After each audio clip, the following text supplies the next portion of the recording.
guys, what is up? And this is the what if you guys wanted, because I want to do this what if earlier, but I gotta see my battery percentage, and it should last me that long, so I'm good. So, the way I'm gonna do this is, we'll start basically, because what if Deku was Jason Voorhees? Let's just say, Jason's spy is kind of getting old.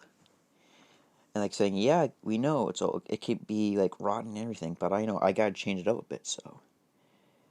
This will start with, he needs a new body, basically. The body he has is almost completely gone. Because his body was durable in the very beginning, but it's slowly reaching its breaking point. So, Jason decided to go into Japan, into the sewer system. That's where he sees Deku. He's being bullied by people. Baku Akatsuki at the camp, which is not Crystal Lake, pushes him into the water and he's drowning. Jason's reaction to this is that Jason remembered how no one saved him, and Jason thought maybe it could be this kid's chance for him to make a difference. So Jason sees the bubbles coming from the water. Jason gets to the other side of the shore. He goes into the water. And he grabs Izuku Midoriya. And he goes all the way to the end of the side of the camp where the water is. And that's what Jason he doesn't give Deku mouth to mouth, because no. He decides to push on his chest, 1, 2, 3. Deku's he says as a kid, who are you, sir? Why did you save me? Jason's still silent. And Inko, she didn't care for her son. She just sent her to the cabin so she can deal with Deku. Yeah, she's a drunk.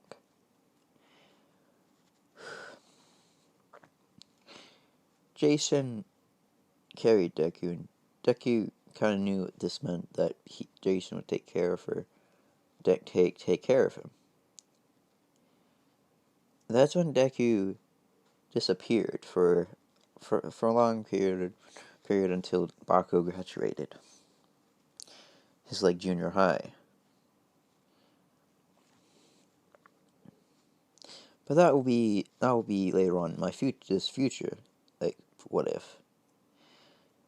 As Jason goes through the sewer system carrying Deku sleeping. Deku goes to the sewer. He goes to the city at night. He sees someone drunk and saying, "Man, I can't believe that people believe in that stupid legend. Jason Voorhees. It must be some stupid rumor." Jason just stopped at this. And he grabbed one of his knives and threw it at the guy in the head. It's like, Chick. And there's a bunch of people walking by in the nighttime, and everyone's like, "Oh my god, who threw it?" Everyone looked to the alleyway. They see a guy wearing a mask and holding a kid. And all of them are saying, "Someone help, he has a child. This guy's a kidnapper. He has someone's child." Of course, Jason, ran. He looked down at the sewage plate. He opened it and he put it back in place. As the heroes arrived, they were looking for him. But that's when Jason decided to be smart. He saw, a lead pipe out of place. He broke it, causing, the tunnel he was in to collapse. And the heroes lose track of him. Now Jason is in New York. Deku just woke up, because Jason's ability for, running away is, incredibly, fast. You know what? Oh, wait, he can teleport. Okay, I forget what I said. Jason decides to teleport to Crystal Lake. Oh, yeah, okay. Basically, Jason he has incredible range, but the cooldown time is like really really like big. But when Deku gets his powers, Deku's timer will be a bit shorter than like his, because Jason after 5 minutes, uh, Jason's recovery time for teleporting is 5 minutes, but for Deku it's like I don't know, like 30 seconds.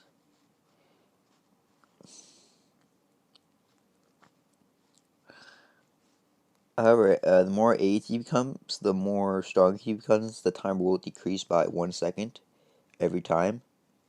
So yeah, and so is other abilities.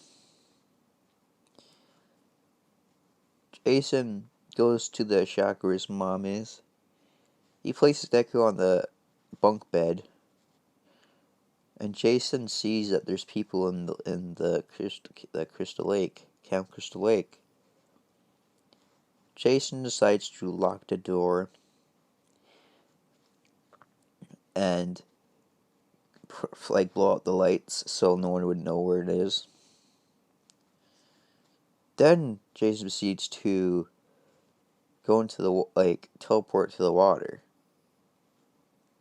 because it took Jason about like 5 minutes to do all that stuff.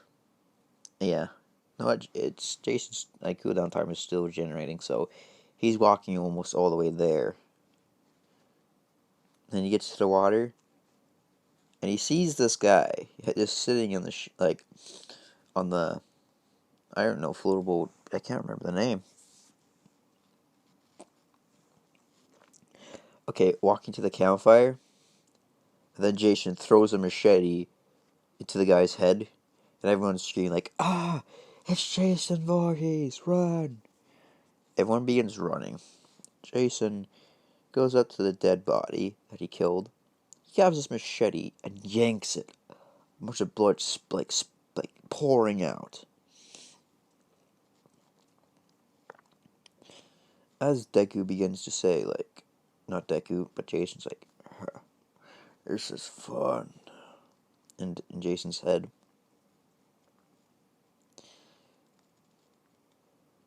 After Jason grabbed the body and he chucked it into the fire, Jason noticed that they're already going for the car. So Jason decides to set up some traps all around the cars, and someone tripped a trap. Jason teleporting all the way over there. Jason grabbed the person's throat and crushed it. And of course, this another incident will lead Camp Crystal Lake being closed permanently.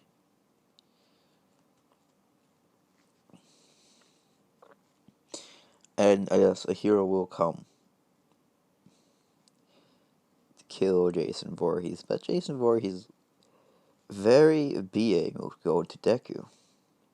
Because when Jason dies, Jason will give Deku all his powers when he dies. So it's pretty OP. And yes, I'm saying that Deku's strength, you can't beat All Might, but if Jason gives Deku his strength, well, let's just say Jason's multiplier is 50. But since Deku will be training without the powers, he will be also, but his multiplier will be at 60. But when he gets Jason's powers, the multipliers will combine, but they will be times by 1,000. So it'll be like really, really high. So I'm calling Deku's multiplier for Jason is 5,000. And the more times it's multiplied, the more power he gets, basically. Anyway, as Jason kills the rest of the kids, Jason sees to go up to the hills and just sit on the bench. Jason sees the police officers rolling in, and they're saying, "This is it, we're done." we're closing this place down, and some of the people like, but we just started this camp. We can't close it down, no. And the guy's like, well, I don't want to have to clean up another incident and send more innocent people to the camp. And the people who owned the place, owned Crystal Lake, decided to abandon it and go elsewhere.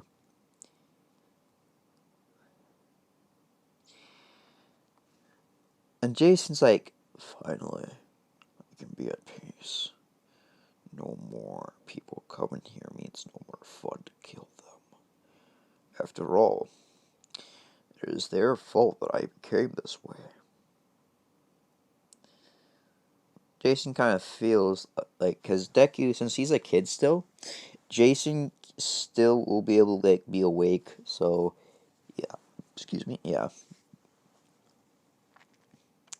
So Jason realizes his cooldown timer for his teleportation is already ready. Teleports back to the shack. He unlocks the door, and he sees Deku waking up, and Jason kneeling down and sitting on his knee, like sitting on his knees. And Deku wakes up, like, "Who are you? Why are you wearing that mask?" Jason proceeds to talk in a very, very like light but kind of like a nice voice, but it's really, really hard to speak. And he said,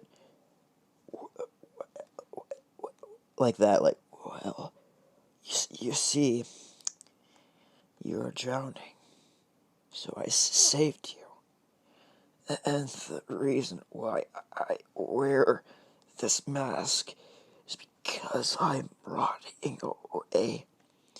But my strength keeps me from, but my power keeps me from rotting anymore. So Deku's like, can I see your face? Then I want to believe this. Jason says, are you sure? You'll regret it. Deku's like, I'm sure. Jason removes the mask. It reveals a horrifying sight. That's it. That's Jason. Right there. Right there, that's what's up with Jason. And Deku's horrified, but he says, okay, I understand why you keep the mask on.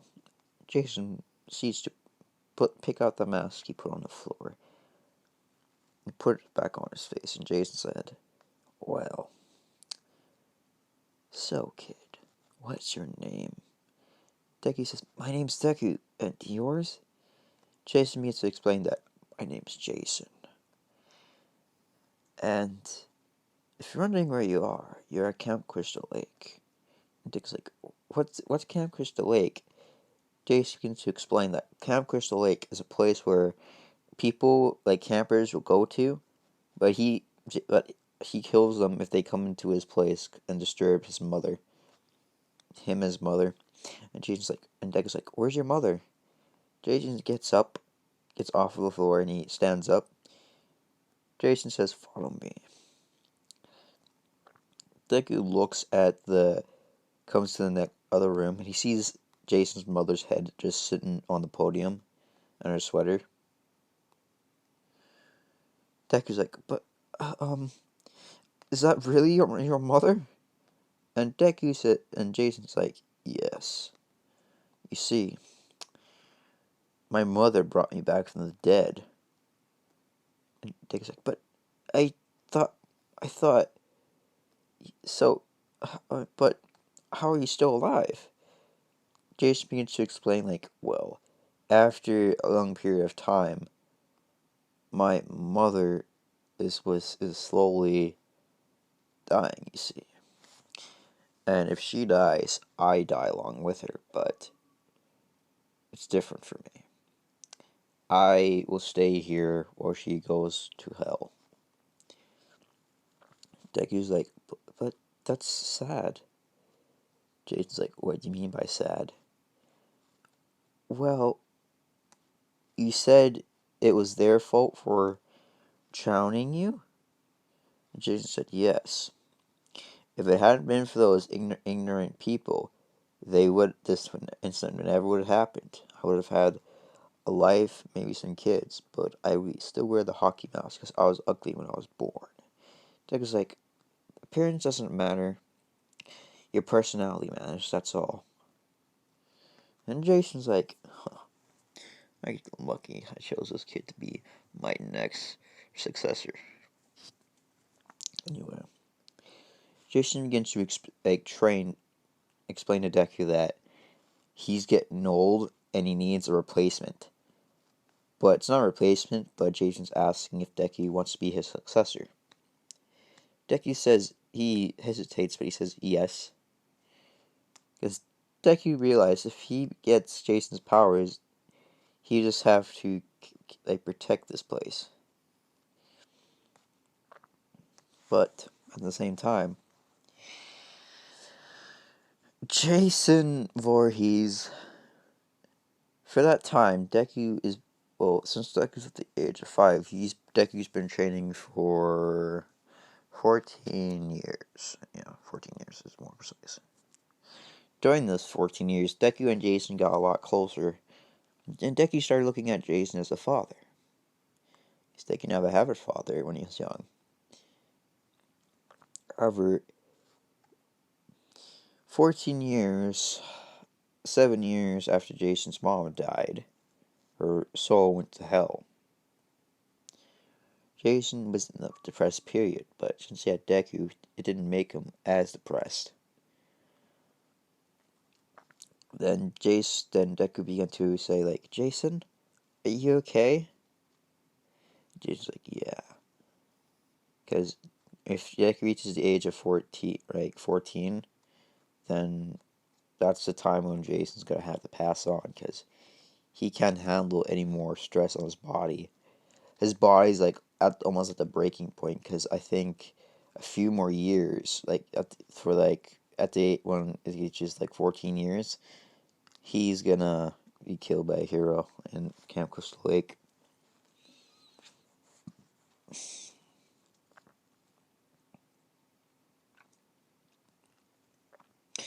However, Deku is going to be here in this one, but he kills people on the sidelines, and he's really sneaky about it.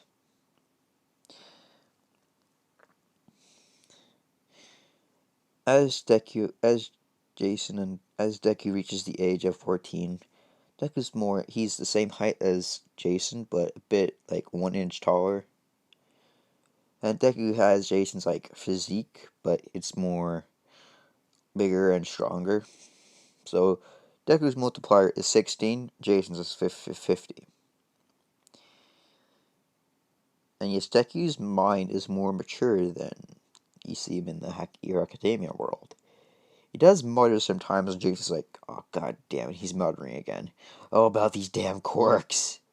And yes, Deku did ask Jason what his quirk is, and Jason said, I don't have a quirk. This is my power.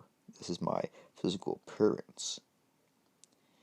And Jason explained to Deku that, at a later on time ago, that he has been resurrected multiple times. And one time he got struck by lightning and it resurrected him. And Deku's like, really? And Jason said, yeah. You see this chain I'm wearing right now on my neck? Deku's like, yeah. Well, this chain actually is the thing that brought the lightning to me to resurrect me. And Deku's like, what? And Jason's like, yeah, I know, I didn't think it would work, but it did. It was a 50-50 gamble, but whatever. Now the day has finally come. The year where Jason will die, unfortunately. A hero, an unknown hero name, went to Camp Crystal Lake because he wanted to kill the guy that killed his almost his whole family. Because Jason killed this guy's family, and this guy was the only survivor in Japan, and the guy's been tracking Jason for 14 years.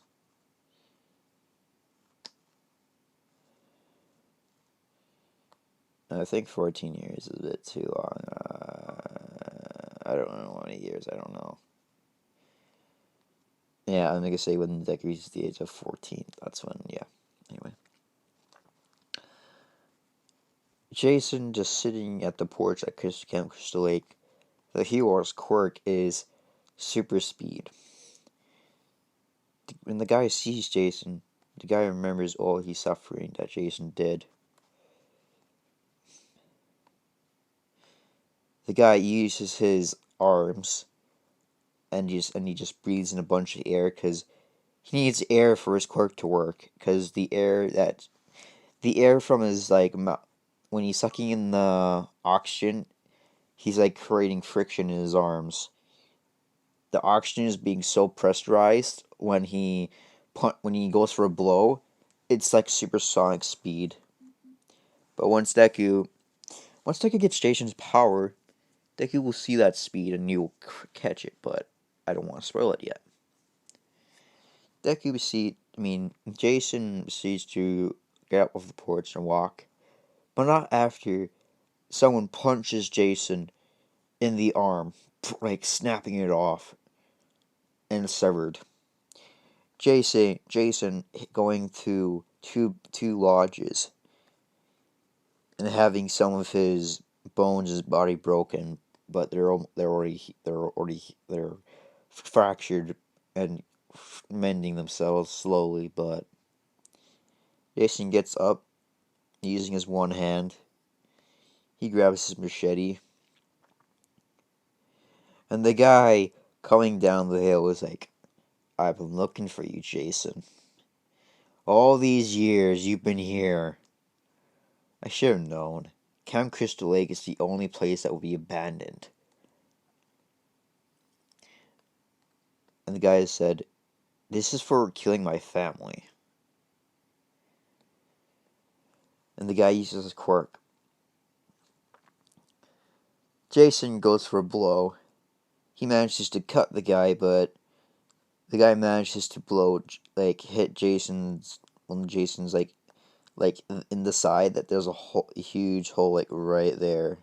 A huge hole will be right there.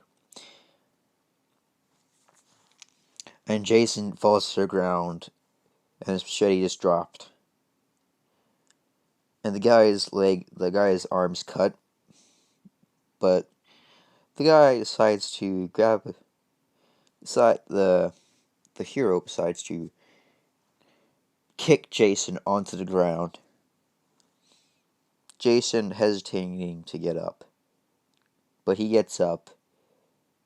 But the guy punches Jason in the face, knocking the mask off. And the guy says, "Man, you're ugly. But this is revenge for my family." Deku training in the backyard where Jason's mother is, that Deku buried. That's when Deku sensed that Jason's life force is being drained. Because Deku doesn't have power, he's quirkless. Now Deku's running towards Jason. He's trying to run as fast as he can.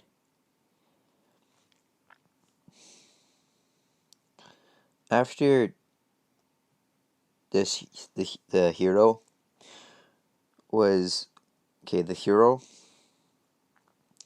grabbed Jason's machete off the ground, and the guy begins swinging it left and right, and just says, "Huh, it's pretty old, but it's quite sharp. This should do the trick," he's saying. However, Jason goes until it tries to go for another blow. He tries to punch the guy, but his arms act like a phasing thing. So the guy grabs Jason's arm, his other arm, and cuts it off. He lifts the machete and slices off Jason's hand, and he throws it behind him. And now Jason's kind of defenseless. And Jason says, "This is it, isn't it?" And the guy says, "Say goodbye, murderer."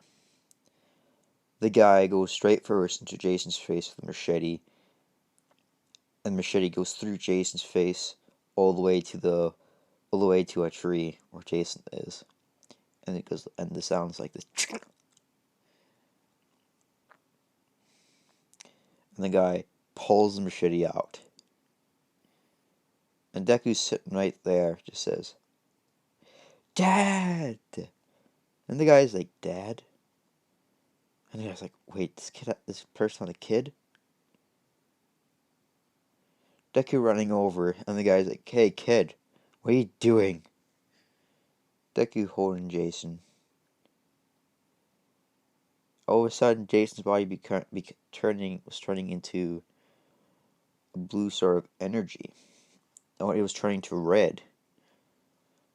His arms and his other arm began turning to red. All of that and all of the smoke began going to Deku. A burst of light blinded the hero. And Deku just standing right in front of the hero was like, "Whatever, kid. I killed that murderer. You're safe now." And Deku grabbed the guy's hand before he could grab Deku. And Deku said, "You really are a fucking idiot, aren't you, hero?" And Deku begins... Since Deku has the guy's hand, Deku decides to crush his arm, snapping it and breaking it. And the guy's like, "I guess you're feeling, eh?" The guy goes for a punch. The guy uses his quirk and, like, dashes away. Deku sees to go pick up Deku sees Jason's mate, like Jason Voorhees' mask. He puts it on and grabs Jason's machete. Now, of course, Deku used his, like, phase shift ability from Jason for, like, when Jason has the meter. And this is Deku. Now he's in his angry state. He's more powerful than Jason ever was. The multiplier for this is 5,000. But each time he kills someone, the multiplier will succeed. About like 10% will be times. The more it's times, the more percentage it gets.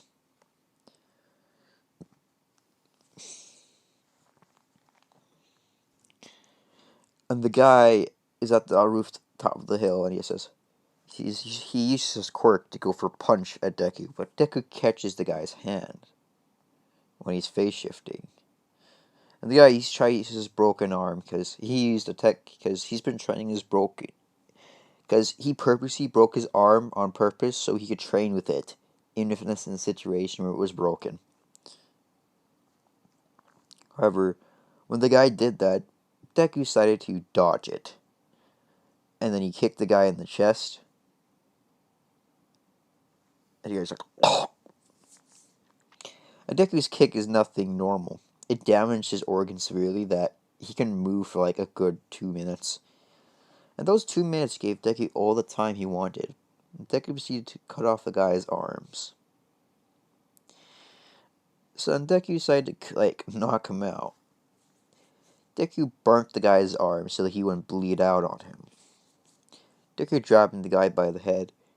The guy wakes up during this because he's screaming like, "Help! Someone! Help me!" And Deku says, "No one is coming for you. This place has been abandoned, remember? You said it." And Deku has Jason's memories now, as well. And then Deku decides to lift up the guy's head.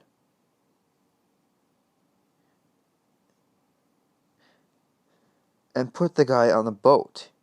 So Deku pushed the boat in the water. And Deku, well, in his free time, he always was doing in the archery. He grabbed the bow, flame, and he lit the boat on fire. Then guy's like, "Help! Help! It hurts! Someone!" And the boat begins sinking into the water. And the guy can't swim because without his arms, he can't swim. He can swim with his legs, but he needs his arms to pull him back up.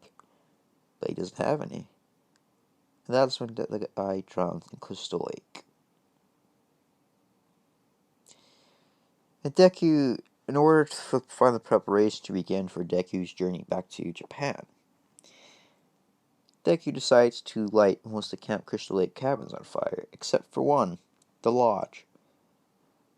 And Deku wrote, "If you are reading this, then you're at Camp Crystal Lake.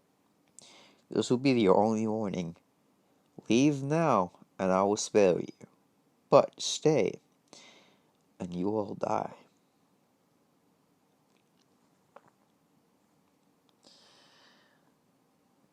And that's when Deku proceeds to go to Japan.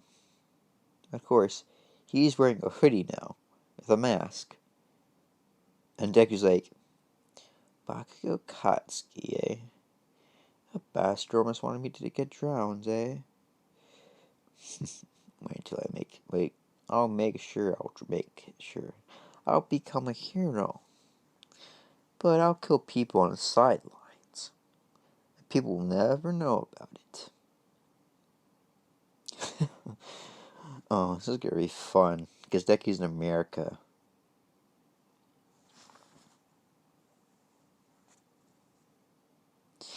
Deku's smiling because the enjoyment he's gonna have if Baku is gonna be, he's gonna be smiling the whole way.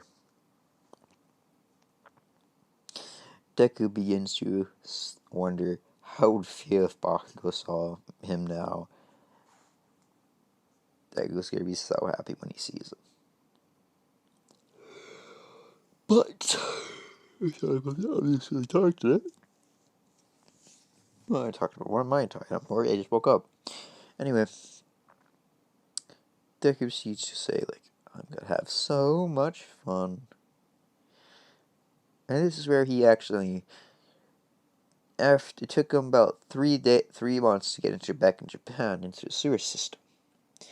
But it took another, I don't know, a few more days, because when Deku got into UA, Deku was already in the campus. Because Deku knows there was an old sewer system that the heroes didn't know about. And of course, Nezu didn't know, because I'm not saying Nezu's dumb, but he might have accidentally spilled his tea on some papers, and the tea was about, I don't know, it had some type of chemical reaction to, I don't know, a specifically made piece of wording, and the wording vanished, and Nezu was like, "Huh, I swore there must have been another word on here." Of course, because those are the only papers that were the previous teacher's findings.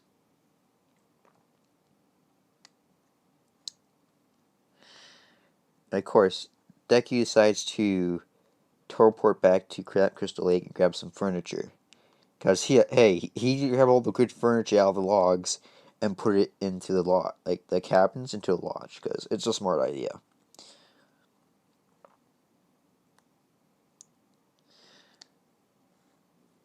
When the USJ incident happened,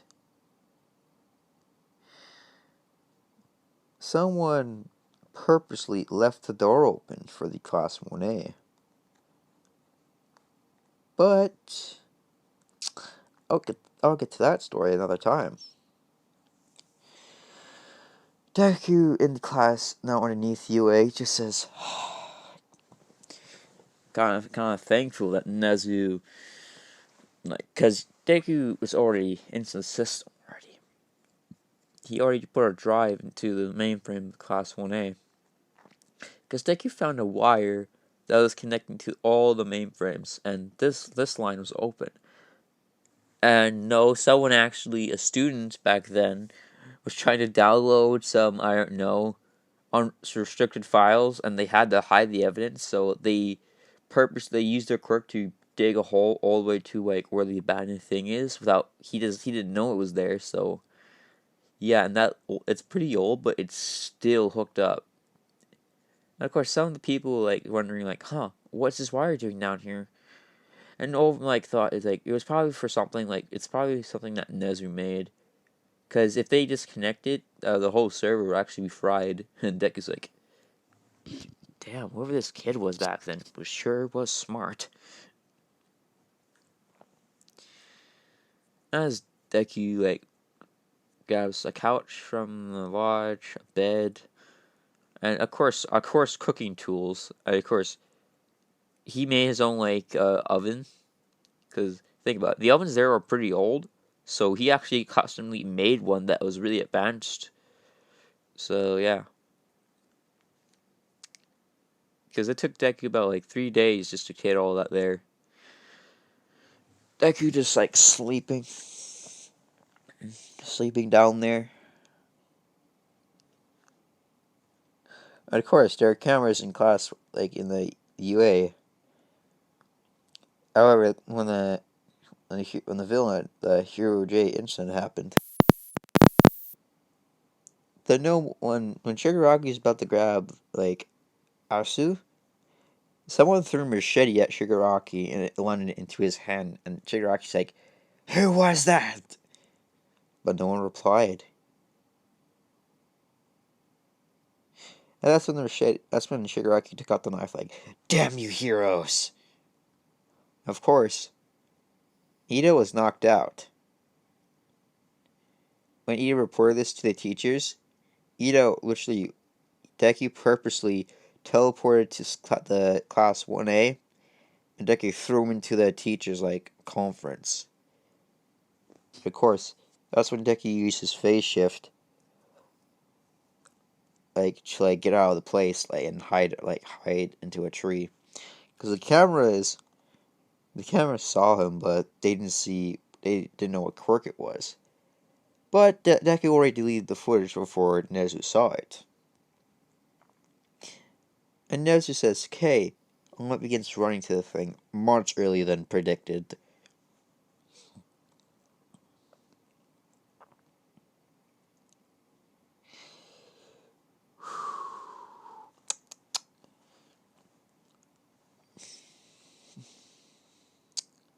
That's when the All Might begins fighting the Nomu.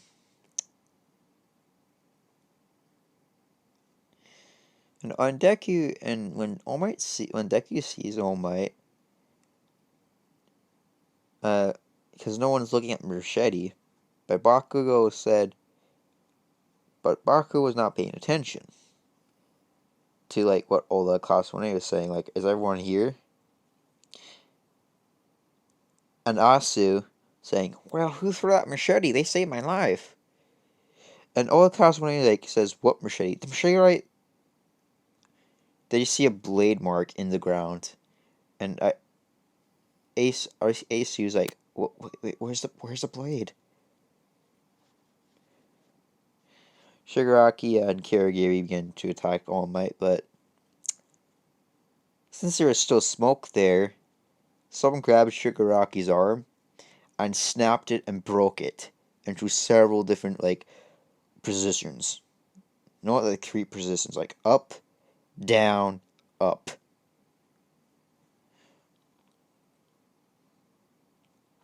And Shigaraki screamed like, "Ah, who are you?" And smoke almost began to clear. Shigaraki and Kirigiri saw this person wearing a hockey mask. And All Might's like, who are you? And Deku just puts his hand to his mask, like he's like signaling like, shh. And Deku steps into the smoke as he disappears. And yes, Deku teleported back where he was. Of course, Class 1A did see that mask. And and of course, Kirishima at the end, like say, "Hey, All Might, you alright?" And Sarmenta, like, make sure All Might was, yeah, All Might begin to tell Aizawa that there was another kid here, but another person here, but they're more brutal, and they kind of saved my ass. But they don't know who this guy is. Bakugo doesn't even know who he is yet.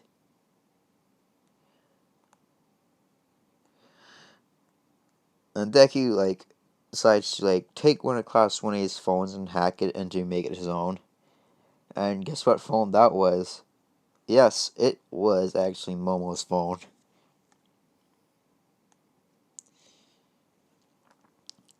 Momo wakes up like trying to find her phone. It's like She's like, hey, did anyone take my phone? Like early in the morning, because that was like the Class UA incident was whatever time that the days were in the Hero Academia. Man, I am really talkative today, aren't I? 40 minutes, Jesus. I just want to go. I want to keep this up for like another hour or so. So yeah. Anyway, Deku on Momo's phone. Deku decides to change everything about her like thing. He signs out of all of her accounts and stuff because he doesn't want to get a little, because Deku has his own way of paying things. Sometimes he takes bounties, but he never reveals his actual name. He always goes by the name of Jason Voorhees from the famous killer.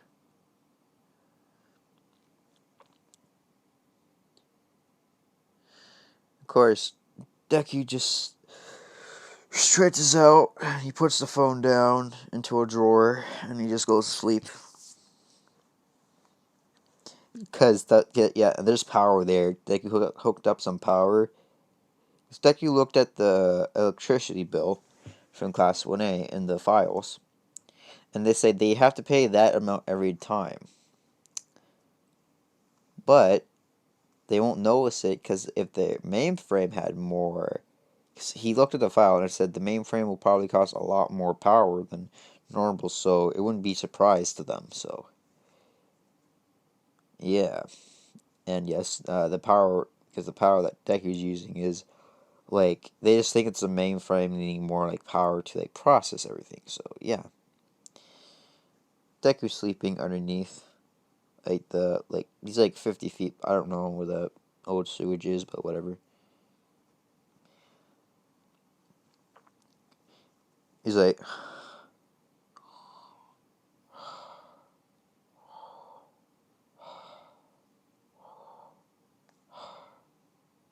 he seems like this, like like that. He's like doing that like that, like a fucking. I know, weird, right? Anyway, Momo of course found her phone, but when she went to the mainframe, says like uh employees only. She like says, "Who was in there that has my phone?" And that's where I'll leave it off for today. I know, cliffhanger, guys. Cliffhanger. Am I right? Am I right? Yeah. Anyway, I just want to say this. I have been working on some stuff, so yeah.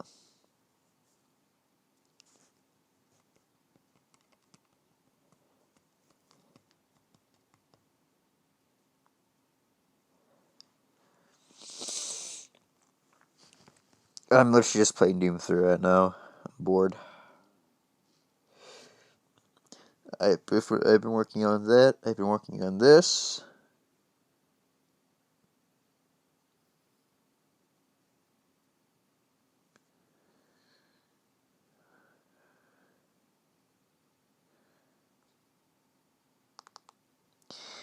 Anyway, I'll go back to the video. As this video is posted, I think it's the T850 will be posted. Because I have a perfect backstory for him, but anyway. Oh, yeah, this is the T3000, right? If it is, then everyone just say yes in the comments for T3000, because it just, if I just see a yes, I don't know what that means. You just have to tell me what part it is. You have to be more specific with me, so I'm sorry. But anyway. Okay, I'll give you some detail. I'm still working on this. So when Tenjo was born, he was a bit of a kind-hearted person at first, but after he began maturing, his personality began to change. As soon as he was at the age of 16, or no, at 16, his personality was completely like Jotaro's. Of course, he didn't have like the the sideburns, but everyone saw him as like a kind individual, but he also as a handsome one. Why did I say Deku? I mean, when Tinjiro left his home, and Deku says, "You noisy, yak yak, you noisy bitch," to his mom. But her mom, Tanjiro's mom knows that she really cares about her. Anytime he says that, it means he really, really cares about her. Because moms can tell apart their children if they're like being mean or anything. But anyway, that's all the details I'm gonna give. But I hope you guys enjoyed this video. Oh yeah, if you guys want me to do another Venom video, just say yes, another Venom video, please. Because I think I did pretty well on that one. And guys, I'm wondering if you want me to do a redo on Dream. If you guys want me to redo on Dream, I will. And of course, this picture is gonna get updated. If Deku is subject Delta, I will still got part 2. Anyway, guys, I hope you enjoyed this video, and I'll see you all later. And yes, after this, if anyone if anyone says glitch trap, and just okay, I will like comment on glitch trap, and if everyone likes my likes, I will do it. I'll do another glitch trap video.